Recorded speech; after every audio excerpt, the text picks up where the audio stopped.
इशिका, आपने भी देखा हुआ था इस लड़के को पहले? आपको मालूम था कि किस तरीके का लड़का है, किस कैरेक्टर का लड़का है?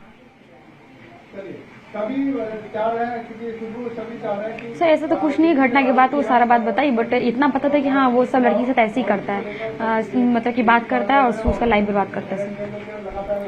लेकिन ऐसा कुछ कर देगा, इस हद तक चला जाएगा?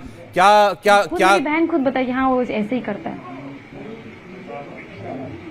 अच्छा देखिए, ये बात कहते हुए मतलब मैंने जब सुना तो मुझे बड़ा गुस्सा भी आया। मेरी उनसे बहस भी हुई, जो आपके स्थानीय विधायक है वहाँ पर, और ये बात करना ही अपने आप में ऐसे मौके पर जो है अपराध जैसा ही है जो उन्होंने की थी। उन्होंने कहा कि ये दोनों जो हैं, अंकिता और ये शाहरुख जो हैं, ये एक दूसरे को पहले से जानते थे। बड़ा ख़राब शब्द उन्होंने इस्तेमाल किया कि प्रेम प्रसंग का मामला है, इसमें सरकार क्या कर सकती है। उनका कहना यह है कि शायद दोनों पहले से परिचित थे या दोस्त थे और फिर दोनों का झगड़ा हो गया। ये स्थानीय विधायक बोलते हैं, क्या कहेंगे आप? नहीं, बिल्कुल गलत बात है सर, कुछ बिल्कुल गलत बात है। ये कुछ नहीं था, ये कुछ नहीं था। वो अपना बोल के निकलना चाह रहे हैं। विधायक हैं कि सोचे कि मिलने के लिए नहीं आए, इतना सब विधायक आए, सब आए मिलने के लिए, जहाँ तहाँ से लोग, पूरे भारत के लोग हमारे फेवर में हैं, और वो एकदम मिलने नहीं आए तो अपना कुछ तो बोल के निकलना चाहते हैं। वही कुछ से कुछ बोलेंगे, हमारे पर कुछ नहीं होगा। ये सब बिल्कुल गलत बात है। बसंत सोनी जी जो बोल रहे हैं बिल्कुल गलत बात है। हमने तो कोशिश की थी कि वो हो साथ में, तो हम आपसे उनकी बात कराते और आप उनसे कह सकते थे कि आपने ऐसा क्यों कहा। अभी आपको सुन रहे हो अगर, तो क्या कहना चाहते हैं आप उनसे? उन्होंने ऐसी बात कह दी।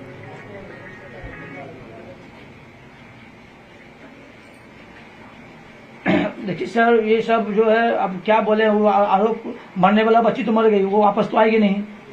अब जो है नहीं, ठीक बात है। और जिस वक्त उनको वहां होना चाहिए था उस वक्त वहां वो थे नहीं। जब आपको मदद की जरूरत थी उस वक्त स्थानीय विधायक के नाते तो वो वहां पर थे नहीं।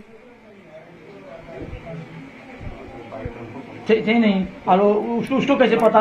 पूरा दुनिया देख रहे हैं, पूरा दुनिया जान रहा है क्या हुआ क्या नहीं हुआ घटना। और वो अब आए ने पता लगाए ने कुछ किए, उनको ये जब मालूम चल गया, पता चल गया कि पहले से प्रेम था, पहले से पसंद था, पहले से जानकारी था उसको। ये सब बिल्कुल गलत बात बोल रहे हैं। अच्छा, हमने ये भी सवाल किया सब सरकार से भी और लोगों से कि भाई क्यों जो है अच्छे अस्पताल में ट्रांसफ़र नहीं किया गया, या अगर रिम्स जी ले जाना था तो जल्दी क्यों नहीं ले जाया गया, इलाज में तत्पर इलाज के लिए किसी और तरीके से, जैसे आप बता रहे हैं कि एम्बुलेंस से लेकर के गए, किसी और ज़रिए से क्यों नहीं ले जाया गया। तो उनका कहना ये था कि नहीं, हम तो डॉक्टर नहीं हैं, ये तो डॉक्टर ही बता सकता है कि किसी को कब कैसे ले जाना है। तो वो बोल रहे थे कि भाई डॉक्टर ने ये कहा कि अंकिता की हालत स्टेबल नहीं है और इसलिए अभी इनको शिफ्ट नहीं कर सकते। क्या ये सही बात है? देखिए, दुमका के डॉक्टर बोलते हैं 90% इसका जल गया है। अच्छा, 90% जल गई है। और जब वो रांची रिम्स ले गया तो वहाँ 65% बताया।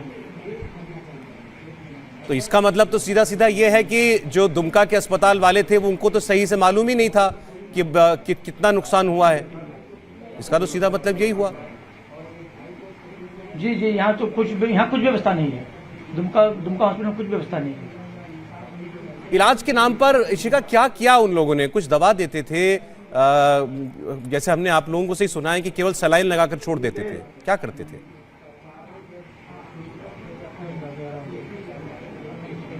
हाँ सर, वही सलाइन चढ़ाता था और फिर उसको पूरा जलन हो रहा था, जलन का मलहम लगाया था। यहाँ तो खाली मलहम लगाया था। रिम्स रांची में मलहम लगा के पूरा बैंडेज भी करता था। बैंडेज किया था, ड्रेसिंग किया गया तो उसको आराम लगा था, आराम लगता था उसको। लेकिन डॉक्टर्स ने आपसे कहा था कि डॉक्टर्स ने आपको ये कहा था कि डॉक्टर्स वहाँ रिम्स में क्या कह रहे थे आपसे कि क्रिटिकल है, या कहते थे ठीक हो जाएगी? डॉक्टर बोले कि 65% है, ठीक हो जाएगा। अभी जो ड्रेसिंग है उससे घाव सूख जाएगा और फिर कुछ दिन में छोड़ दिया जाएगा, मतलब सूखने का दवा दिया जाएगा। तो फिर अचानक ये हुआ तो इसका क्या जवाब था उनके पास? फिर अचानक कैसे नहीं रही अंकिता? देखिए अचानक जो है वो रात में पूरा घबराने लगी, बोला पापा हमारा दम घुट रहा है, हम पूरा गैस हो गया, पेट में अच्छा नहीं लग रहा है। उसके बाद कह करके उसका तुरंत मतलब सेंसलेस हो जाती थी, मतलब बात नहीं कर पाती थी, सांस जो है ना सांस उल्टा चलने लगा। तो मैं बगल में सिस्टर थी, सिस्टर को बुलाया, सिस्टर ने उसको ऑक्सीजन लगाया। ऑक्सीजन लगाने के बाद डॉक्टर पास गया, डॉक्टर को बुला एक आईसीयू रूम है, वहाँ पर डॉक्टर वहीं बैठती है रिम्स में आईसीयू रूम में। तो हम आ गए बुलाने के लिए, बुलाने में भी 45 मिनट डॉक्टर है। 45 मिनट डॉक्टर आने के बाद तब तक मेरा बच्ची जो है उल्टा सांस ले रही, चल रहा सांस। उसके 45 मिनट बाद आने के बाद अपना जो फर्ज है, इंजेक्शन ये इंजेक्शन वो दवा ये सलाइन वो ये करके पूरा कोशिश क्या करेगी पूरा दी। हम जान रहे थे तो उस समय डॉक्टर बोलते हैं कि एक काम करो आप यहाँ से ले जाइए कहीं बाहर। बताइए हमारे पास टाइम नहीं था, हमारे पास आधा घंटा मात्र टाइम था, आधा घंटा अंदर बोलता तो कहीं बाहर ले जा। रिम्स में डॉक्टर बोलिए। इंडिया टीवी हर वक्त हर जगह डाउनलोड करने के लिए सर्च करें India TV news Google play store या ऐप स्टोर पर।